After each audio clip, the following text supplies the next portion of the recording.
Nee, bly gou eers Johan. Luister mooi vir my. Julle het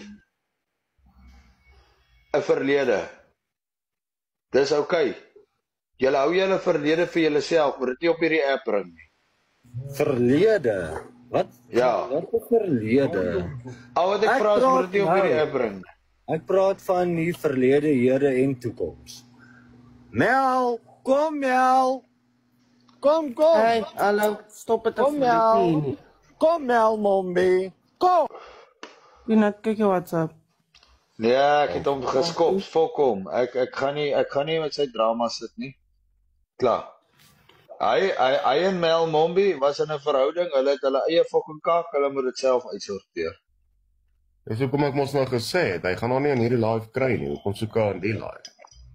Sy sal nie inkom, maar sy sal nie inkom as sy my aanblok. Sy het my geblok daai tyd met Caroline se probleme. En ek het Caroline met ons kak uitsorteer. Ons is vriende. Ons is beste vriende op die oomblik. Maar jy gaan nie hier kom en jou kak hier kom uitsoek hierso by my nie. Omrede ek nou 'n paar fucking lives gehad het wat ek moeilikheid gehad het met mense.